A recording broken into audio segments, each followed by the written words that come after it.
people look at the other spinners. But I think he did very well, and he was one of the main instigators in winning that particular match for India. आणि अजित काय बोलतोय जाण्यापूर्वी वासू मला तुझ्याकडून तो एक किस्सा पाहिजे. सोबर्सला सीसीआयचा एक माणूस गेला, त्याला सोबर्सने काय सांगितलं? नाही ना, सीसीआय तो ऑस्ट्रेलियात होता, ॲडलेडहून सिडनीला चालला होता आणि माझा मित्र पण त्याच फ्लाईटवरती होता. तो फ्लाईटवरती त्याला पाहिल्यानंतर तो वेडा झाला. तो गॅरी सोबरला मिठी मारायची बाकी ठेवली होती, त्याच्या बाजूला अख्खा वेळ बसला फ्लाईटमध्ये आणि त्यांनी हा कसा, तो कसा, तो कसा, हा कसा सगळे विचारले आणि नंतर म्हणाल सलीम कसा. Oh you know Salim is a great all-rounder. Please give my regards from a good all-rounder to a great all-rounder. Sobers कडून मिळालेले कॉम्प्लिमेंट आणि किती मोठे आहे सांगायची गरज नाही. Ajit Wadekar. Second inning, when they came on to bat, the ball started turning, and with the rough created by the West Indies fast bowlers, I thought that I would take advantage of that, and that's the reason I brought in Salim Durrani just for a couple of overs. I thought perhaps he may be able to take the advantage of that. Bishan Singh was bowling very well, but perhaps with his kind of action, it was a bit difficult for him to take the advantage of those bowlers rough. And when Lloyd was batting, I switched myself from slip to switched to mid wicket, short mid wicket, and the moment Salim I brought in, he just offered me a catch. Of course, that was a hard one, but it came straight to me. And the second ball, Gary Sober's fist was bowled completely, I think, and the ball turned from the rough. And those two wickets really knocked them out. They lost all this determination to get as many runs as possible, and we had hardly 124 runs to score in the second inning, which we got easily.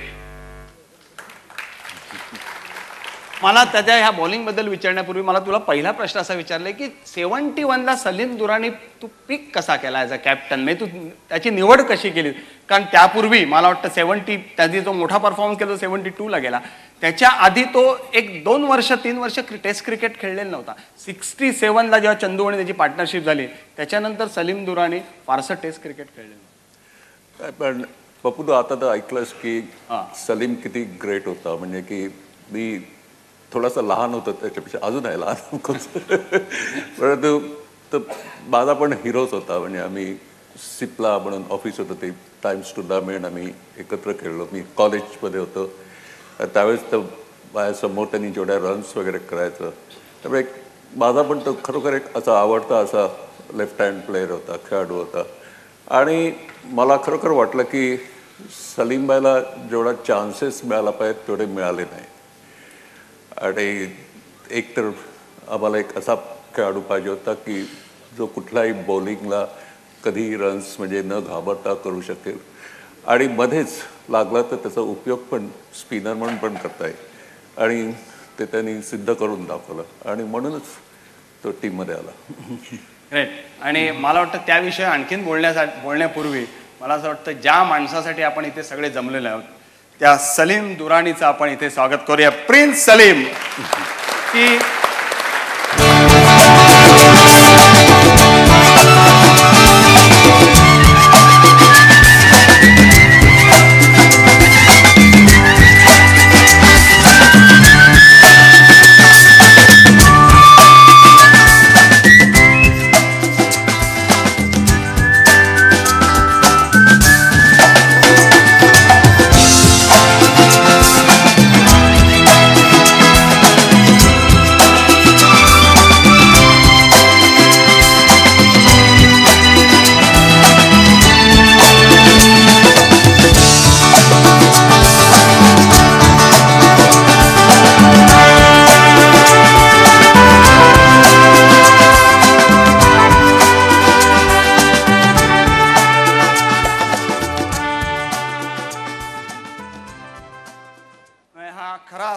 होता की ज्याच्यासाठी अनेक अनारकली भिंती चिरून घ्यायला तयार होत्या. त्याने खरंच कधी कुठल्याही गोलंदाजीतल्या अकबराला भीक घातली नाही किंवा कुठल्याही फलंदाजीतल्या अकबराला भीक घातली नाही, पण त्याने आपल्याला प्रचंड आनंद दिला. अजित, मला असं वाटतं की ह्याला बॉल द्यायची कल्पना त्या मॅचच्या वेळेला तुला कशी आहे? म्हणजे तू थोडक्यात सांगितलं, त्याच्यापेक्षा थोडंसं वेगळं काय? नाही, आत्ताच बोर्डेनी सांगितलं की त्याची ट्रॅजेक्टरी कशी असते, तुझं फास्टर वगैरे डिलिव्हरी असते, आणि सगळ्यांनी कन्फर्म पण केलं की तो ज्या स्पॉटवर कुठल्याही स्पॉटवर बरोबर स्पॉटवर बॉलिंग करतो त्या ॲब्सोल्युटली अनप्लेएबल असतो. आणि ही particular test match Port of स्पेनला त्यावेळेस बिशन बॉलिंग बरोबर करत होता, परंतु हा जो रफ स्पॉट आता मी दाखवलंच तुम्ही बोलताना, तर हा रफ स्पॉट होता तो जरा बाहेर होता. म्हणजे बिशनची लाईन अँड लेंथ बरोबर सरळ थोडीशी आउटसाईड ऑफ स्टम्प वगैरे ते, पण हा शिखर बाहेर होता. तर ह्याच्यासारख्या बॉलरला जर मी बॉलिंग केली त्या रफ स्पॉटला आणि लेफ्ट हँडर बॅटिंग करत असताना, तर कदाचित त्याचा उपयोग होता येईल. आणि इतक्यात बिशनची ओव्हर संपली आणि मी क्रॉस करत होतो आणि सलीमबाई मध्ये आला. म्हणजे mid off to mid off त्याला मला नेहमीच ठेवावं लागायचं. आणि सलीमने अशा रीतीनं बघितलं की तो पण त्यांनी रफ स्पॉट बघितला असणार आणि त्याला मी कधी बॉलिंगचं विचारतोय म्हणून अशा रीतीनं त्यांनी माझ्याकडे दृष्टी टाकली. तर म्हटलं की ह्याला पण आता जरा वाटतं की बॉलिंग करावी म्हणून आणि बरोबर स्पॉटवर करावी म्हणून. आणि मी त्याला सांगितलं की तिथे रफ स्पॉट आहे, मी बिशनच्या ठिकाणी तुला आणतोय. आणि सलीम तयार झाला. तर क्लाइव्ह लॉईड अगोदर आला आणि क्लाइव्ह लॉईड मला माहीत होतं की पहिल्यापासून स्ट्रोक पहिल्या बॉलपासून करणार. नेमका मी स्लिपमधनं त्यात घेतो, शॉर्ट मिड विकेटला गेलो. सलीमनी बरोबर बॉलिंग केली, बॉल बरोबर टाकला स्पॉटवर. त्यांनी जो मारला तो जोरात मारला, तो माझ्या हातात मारला. आणि नंतर मग जेव्हा गॅरी सोबत आला त्यावेळेस त्यांनी तो स्पॉट परफेक्ट होता की जवळजवळ इतका बाहेर होता तो स्पॉट. त्या स्पॉटवर झाला दॅट ट्रॅजेक्टरी, म्हणजे ती फास्ट सडन ट्रॅजेक्टरी. तो बॉल जवळजवळ 90 डिग्री वळला. सोबतचं बॅट पॅड वगैरे त्याची गॅपमधनं गेला आणि ऑफ अँड मिडल स्टंप घेतली त्यांनी. आणि ह्या 2 विकेट्स ग्रेट आहे, त्याच्यामुळे टर्निंग पॉईंट ॲब्सोल्युटली. आणि त्याच्यामुळे आम्ही जिंकलो ती टेस्ट मॅच आणि सिरीज पण जिंकलो. सलीम भाई, आज आज आज भी आपको ये वो सब याद होगा. तुम्ही मला वाटतं मराठी चांगलं बोलू शकता सलीम भाई, मला काय प्रॉब्लेम वाटत नाही. हां, बोलतो आहे ना. कारण सलीम भाई हा मुंबईतच राहिलेला आहे आणि ठाण्यामध्ये JKची जी टीम होती ना, त्यासाठी टायगर पतोडी बरोबर त्याच्या स्पोर्ट्स कारमधून नेहमी यायचं, बरोबर ना? आणि त्यांचे सगळे जे मित्र आहेत ना, ते सगळे मराठी मित्र आहेत आणि इथले बसलेले हे सगळे मराठी आहेत. हाँ, फिर क्रिकेट एक ऐसा खेल है, बचपन से कुछ नेचुरल होता है, ये सब होता है. और जैसे समय जाता है, समय के साथ साथ बड़े हो जाते हैं. फिर ये जैसे अजीत भाई, ये चंदू बोडे साहब, बापू साहब नाडकर्णी, वासु मेरे भाई, तो जीवन में खेलने के बहुत मौके मिले. फिर बम्बई तो एक ऐसी जगह है, आप सब जानते हैं कि होम ऑफ क्रिकेट जिसको कहते हैं.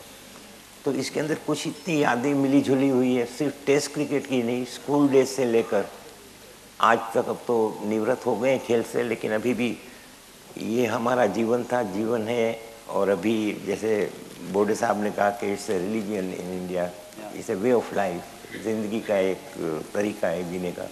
कई चीज़ें क्रिकेट के उपरांत सीखनी मिलती है. तो ऐसी घटनाएं हो गई.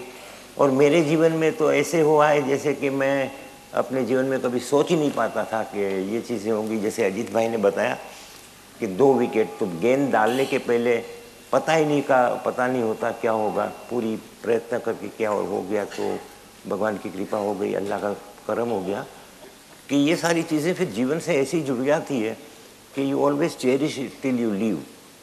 और सिर्फ अपने ही अचीवमेंट नहीं, लेकिन अपने साथ जो अपने सहयोगी, अपने जैसे चंदू भाई, वैसे मेरे सीनियर क्रिकेटर थे, 3 साल सीनियर क्रिकेटर थे टेस्ट क्रिकेट के अंदर, बापू साहब और भी. तो इन लोगों का भी मेरे जीवन के अंदर एक इतना मुझे सहारा देते थे.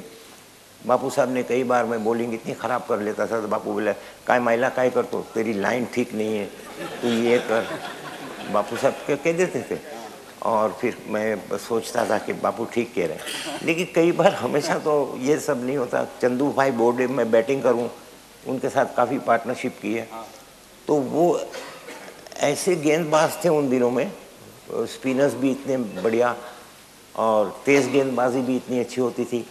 तो इनको देखकर तो मैं पूछता था, मैं कभी कभी बीट हो जाऊँ, जैसे कि खेले बैकफुट पे खेले, गेंद निकल गई, लेफ्ट हैंड बैट्समैन के लिए ये थोड़ा एक नॉर्मल चीज़ होती है कि वो चेस कर दी, ये कर दे, तो बता देते थे कि तू ठीक तो करना है लेकिन तेरा पाँव ठीक से नहीं है, तेरा बल्ला स्लो आता है, तेरा बल्ला यहाँ से आता है। तो ये इनका बड़प्पन था जिससे एक हमारी हिम्मत बढ़ जाती थी और हम यूँ ये ऐसे चाहते थे कि जैसे अगर मैंने 100 बना दिए तो ये एक महसूस करते थे जीवन में कि इन्होंने बनाए। तो ये बहुत बड़ी बात थी। Real things. हाँ, ये जब तक मैं खेला तब तक वही रहा। और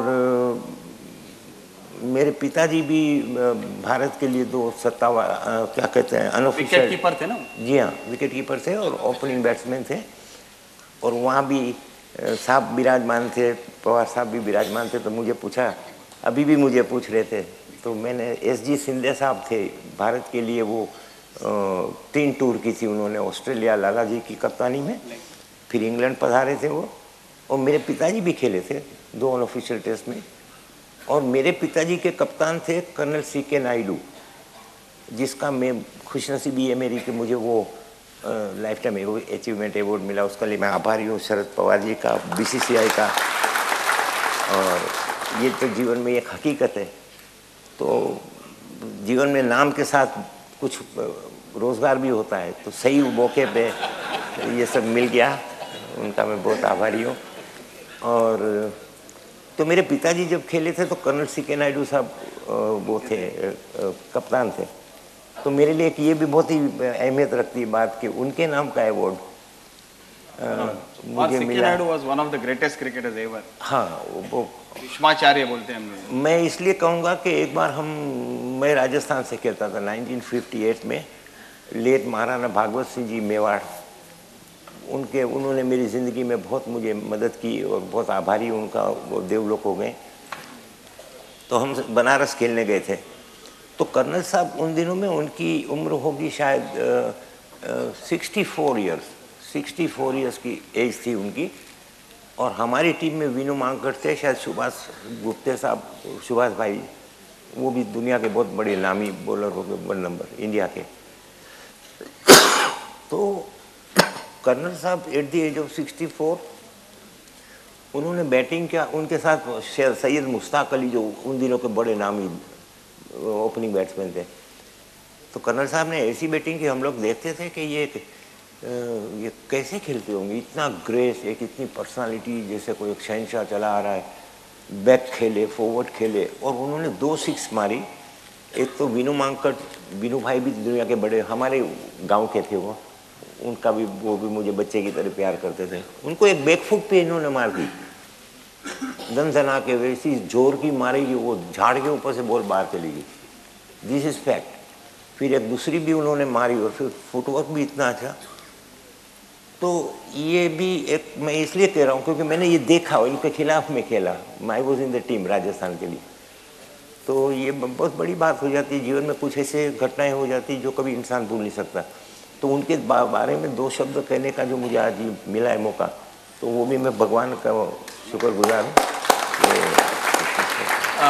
सलीम भाई, आपने जो सिक्सर्स की जिक्र की है अभी इस वक्त, तो मैं इन लोगों को ऐसे 3 बैट्समैन के सिक्सर्स दिखाने वाला हूँ कि जो जिसे सिक्सर वाला कहते हैं, ऐसे कहने वाले हूँ। पहले सर गॅरी सोबर्स, जिन्होंने 6 लगातार 6 मारे थे। पहिले आपण पहिल्यांदा गॅरी सोबर्सच्या 6 सिक्सर्स बघू। ती जुनी बॅट, त्यावेळेला गॅरी सोबर्स ती 6 सिक्सर्स मारल्या होत्या। त्याच्यानंतर मग आपण आपल्या नवीन युवराजच्या 6 6 पाहू आणि मग त्याच्यानंतर सलीम दुरानीच्या 6 6 पाहू। तुम्हाला तो फरक कळायला लागेल की ती पूर्वीची बॅट, पूर्वीची स्टाईल, युवराज आणि मग सलीम दुरानी। आणि ही रेअर फिल्म आहे, पाहून घ्या। सोबर्सच्या लागोपाठ 6 film. He's got to pick that was the right distance. He's hit that out of the ground.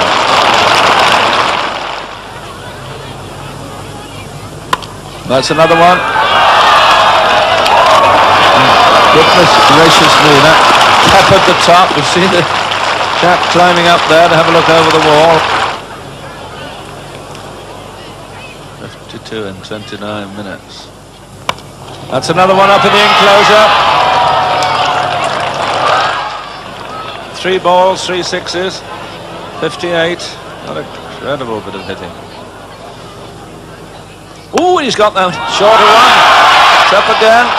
There it is, bouncing on the concrete. 4 sixes in 4 balls. This makes him 64. 4 sixes. Wonder where Nash is going to bowl this one. And that will just carry. No, he's going to be out.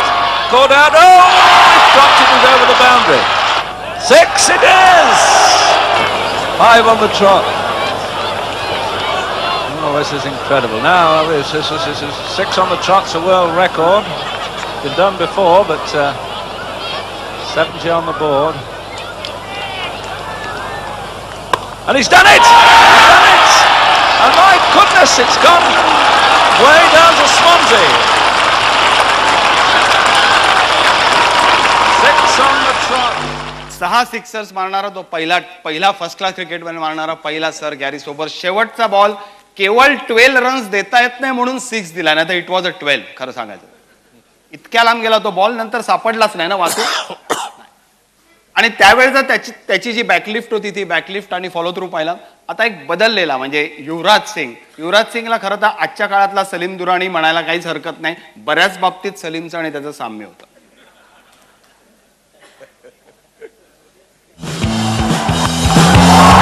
That's huge.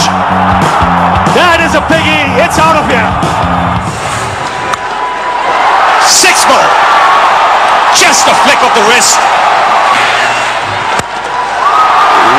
This is in the air again. Clears long goal. 3 in a row.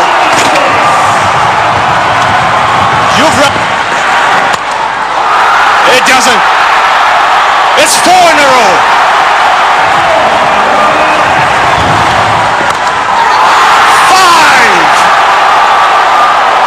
Yes! 30 with 1 ball to go. This clean as you like. Here he goes again. Yuvraj Singh, 44, 11 deliveries. Last ball of the innings. And he's put it away. Or has he? Yes, into the crowd. 6 sixes in an over. Yuvraj Singh finishes things off in style. युवराजने अजून सिनेमात काम केलेलं नाही, पण सलीम दुराणीने सिनेमात काम केलं होतं आणि ती पहिली हिरोईन होती परवीन बाबी. चरित्र नावाचा सिनेमा होता, तो दुर्दैवाने मी शोधला पण मला मिळाला नाही. आणि त्याबद्दल चंदू बोर्डेना बरंच काही सांगायचं आणि तुमचा तो रूममेट होता, त्यामुळे तुम्हाला आणखीन बरंच काही सांगायची इच्छा असेल. ही खरी गोष्ट आहे. एकदा सलीम पुण्याला आला होता फिल्म शूटिंग करता. हे मला माहीत नव्हतं. क्लब ऑफ महाराष्ट्रामधनं त्याचा फोन आला आणि त्यांनी सांगितलं की तुम्हाला सलीमला भेटायचं आहे अगदी अर्जंटली. तर म्हटलं काय आहे. तर सलीम म्हणाला नाही नाही चंदू भैया कैसा भी करके आ जाओ इधर. तर मी गेलो तिथे भेटलो आणि तिथं बघितलं तर तो म्हणाला की मी इथं फिल्म इथं आमची शूटिंग चाललेली आहे, ते शूटिंग संपली आणि मी इथं आलो आहे आणि ही माझी हिरोईन होणार आहे प्रवीण बाबी. मी बघतच राहिलो. म्हटलं हा आणि पिक्चरमध्ये कुठे गेला हा. परंतु एक सांगू द्या की मी त्याचा रूममेट 2-3 वेळेस होतो, बऱ्याच वेळेस होतो.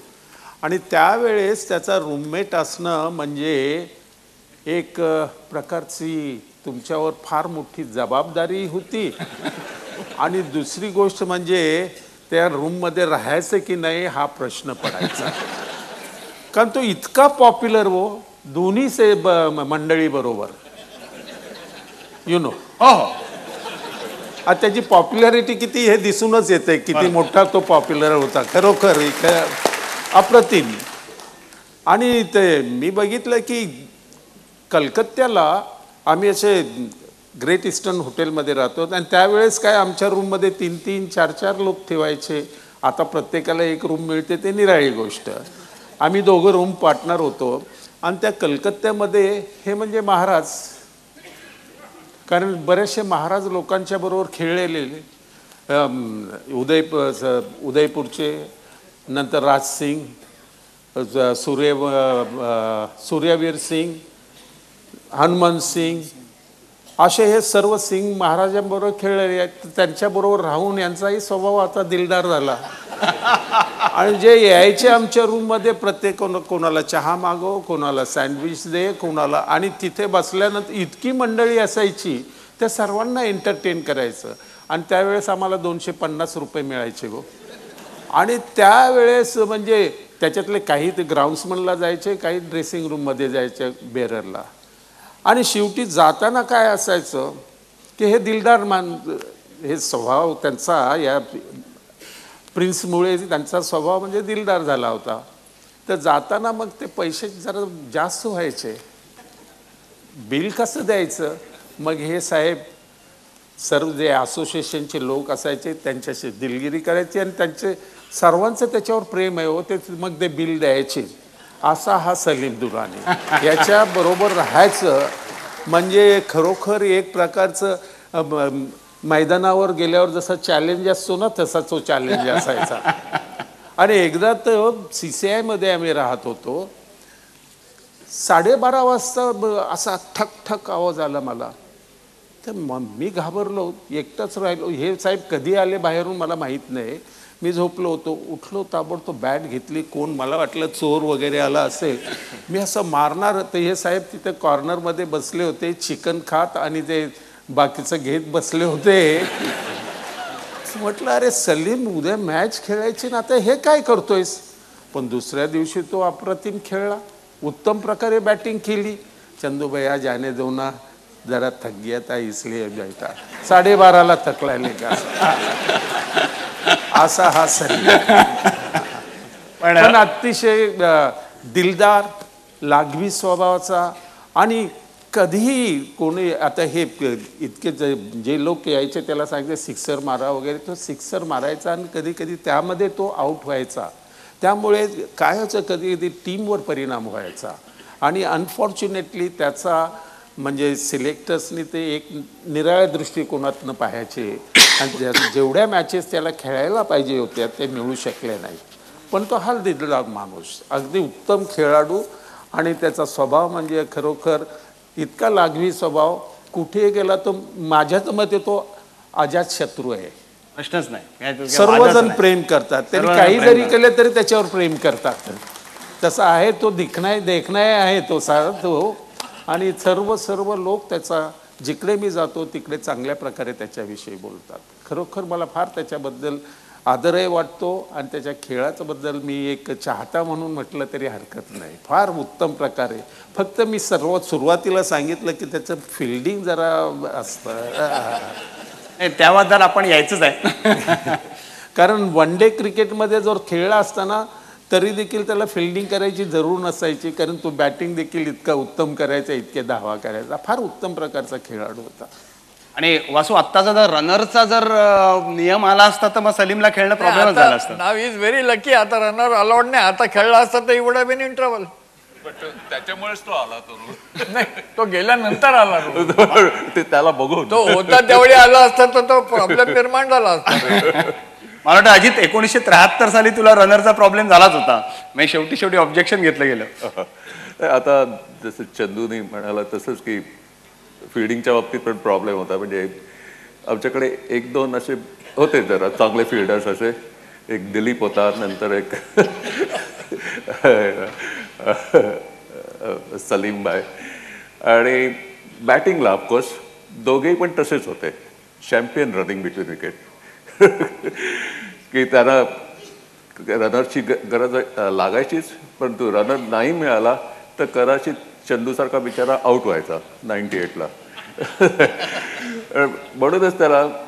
आणि कलकत्त्याला मी सांगतो की त्यावेळेस दिलीप बॅटिंग करणार होता. म्हणजे दिलीप होता टीममध्ये 11मध्ये आणि सलीमला म्हणजे 11 जणच खेळू शकतात आणि सलीम म्हणून बाहेर होता. परंतु दिलीपला काहीतरी पोटातही दुखायला लागलं आणि म्हणून मग सलीम आला. पण सलीम म्हणाल की माझ्या पायाला लागलं आहे, तर कदाचित ते मला फिल्डिंग वगैरे करता येतं. तर मी सलीमला सांगितलं की घाबरू नकोस, मी बघतो जर फिल्डिंगला जरा मिड ऑफला वगैरे राहता आणि मग थोडीशी 4-5 ओव्हर झाल्यानंतर थोडीशी जरा ॲक्टिंग कर, जरा पाय दुखायला लागलाय म्हणून, आणि मग आज जा. आणि म्हणूनच मला वाटतं त्या ॲक्टिंगमुळे मला वाटतं त्याला पिक्चरमध्ये चान्स मिळाला. आणि रनरचा नियम आहे तो त्याच्यामुळे मला वाटतं आता आपण सलीमच्या सिक्सर बघूया, त्याचा जो सगळ्यात मोठा स्ट्रॉंग पॉइंट होता. A 6 by public demand.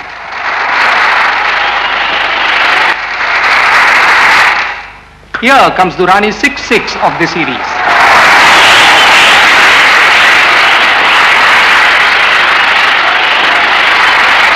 Something to sing about. Here comes Durrani's 7-6 of the series. तुम्हाला एक स्टॅटिस्टिक सांगतो की राहुल द्रविड आता मला वाटतं 130 टेस्ट मॅचेस खेळला असेल, काहीतरी 130, आणि नाही 150 नाही 130च्या आसपास झाले असेल. त्याच्यामुळे त्यांनी फक्त 19 सिक्सर्स मारले म्हणजे आजच्या काळात खेळून. आणि सलीम 29 टेस्ट मॅचेस खेळला, त्यात त्यांनी 15 सिक्सर्स मारलेले आहेत. म्हणजे आणि तुम्हाला सांगतो त्या काळामध्ये सिक्सर जर एक बघायला मिळाले आणि त्याच्यानंतर महिनाभर आम्ही चर्चा करायचो की 6 मिळाली. आणि अशा काळामध्ये सलीम आरामात 6 मारायचा. मला वाटतं वासू किंवा बापूजी हे सगळे सांगू शकतील की आजची बॅट, आजचं T20 आणि आजची छोटी मैदानं जर सलीमकडे असेल तर बॉल हरवला असता. नक्कीच नक्कीच हरवला असता. हल्लीच्या बॅटमध्ये बल्च भयंकर आहे, चांगला त्याला मीठ आहे. तुम्ही नुसतं असं केलं तरी सहा जाते.